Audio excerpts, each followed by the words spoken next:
Hey, love. Can I tell you guys something that took me years to understand? Just because you're functioning doesn't mean you're flourishing. And I think that's where a lot of high functioning women get stuck. Because from the outside, everything looks fine. Everything in your life looks so great. You're showing up. You're taking care of people, handling all of these different responsibilities. You're paying the bills, going to work, checking literally all the boxes, right? But internally, something feels off. You don't quite feel like yourself anymore. And if that's you, I want to offer a different perspective. Maybe you did not lose yourself.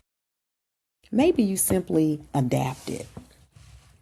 Maybe there was a season of your life that required you to become someone who could carry a lot. And you did. And you did it beautifully. The question is, what happens when the version of you that learned how to hold everything together starts to get in the way of the version of you that's trying to finally live? No one wakes up one day and decides they're going to become emotionally guarded. No one decides they're going to carry everything alone. No one simply decides that they're going to stop asking for help.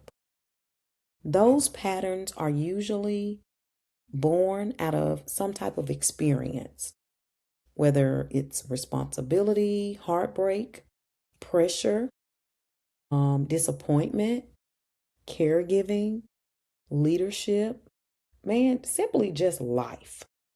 Over time, the body and mind adapt. And eventually, you become incredibly capable. And it's not because you're broken, because you're resilient. You learn how to keep going, how to figure things out, how to actually push through and hold everything together. And for a season, those adaptations served you very well. If I'm honest, I've lived this myself. There was a season of my life where I was a wife, a mother, a principal, a doctoral student, and a leader all at the same time. I told you I was hyper functional, like very, very functional. From the outside, I looked successful, capable, strong, the one who had it going on and had it all together, honey. And in many ways, I did. Like, I absolutely did. But looking back now, I can see that I became so focused on responsibilities that I stopped paying attention to myself. This did not happen intentionally for me. It was a process. It happened very, very gradually, the way so many women do. Like, this happens to so many women. I became really, really good at functioning. But functioning and flourishing, my dear, are not the same thing. And I think that's what many women are beginning to realize in midlife. Like, it's like a light bulb just kind of goes off. Recently, when I was at the airport, I always go and look in the bookstore. And I recently ran across a book and an idea that literally stopped me in my tracks. It was the idea that women move through different seasons of development throughout life. Like girlhood, motherhood, caregiving, leadership, responsibility, and eventually for women, a season of deeper wisdom and self-awareness begins to emerge. When I read that, I thought maybe that's why so many women wake up one day and ask, like, who am I underneath all this? Like, what? And it's not because they're falling apart, not because, you're broken but it's because you're actually transforming. You're going through another season.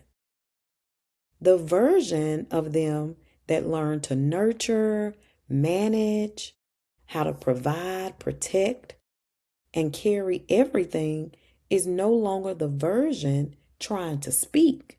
In fact, a lot of times you don't even need all of that anymore. Your children are much older. You don't have to be nurturing in that same way. So that version is no longer trying to speak. It's had its turn. Now another voice is actually trying to emerge.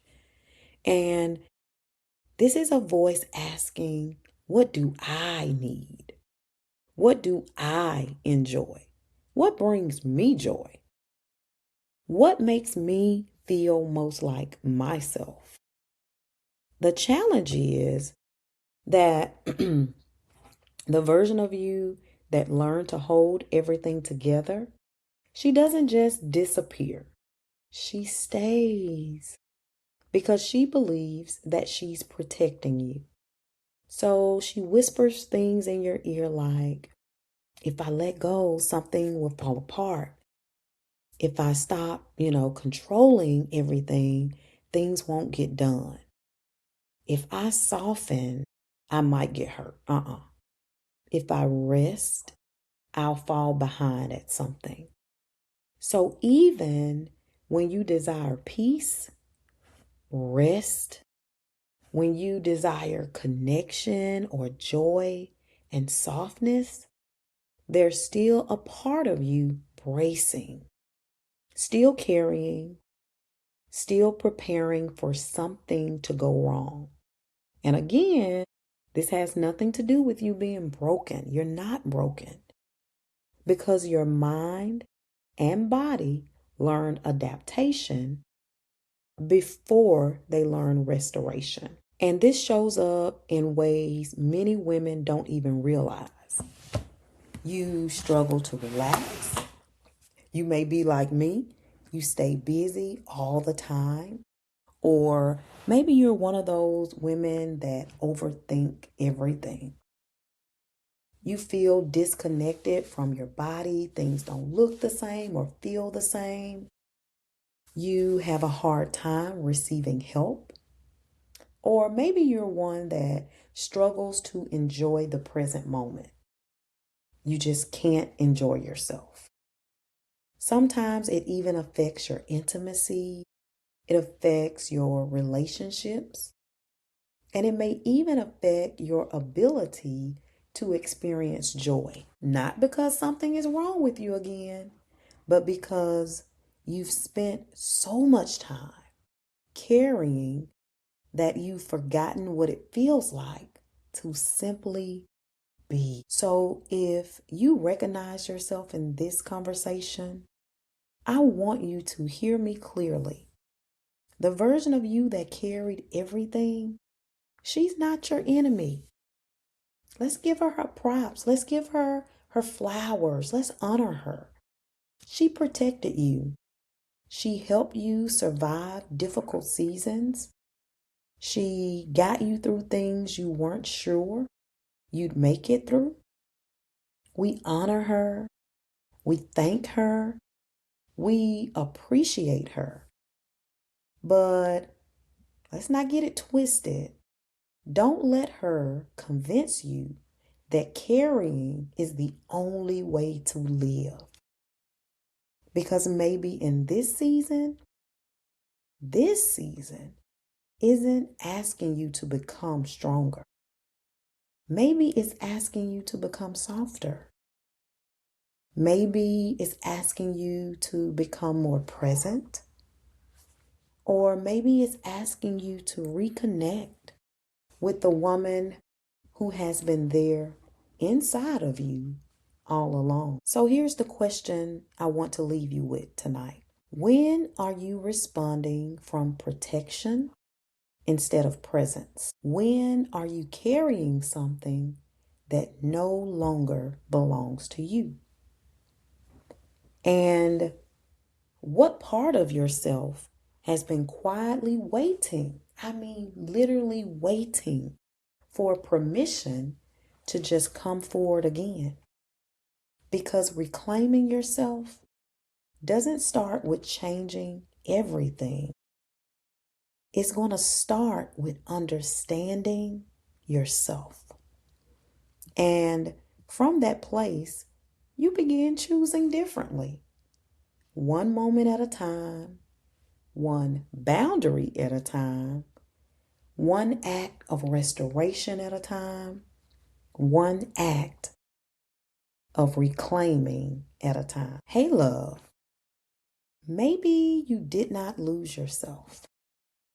Maybe you adapted beautifully to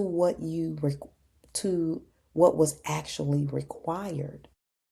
And maybe now it's time to reconnect with yourself again.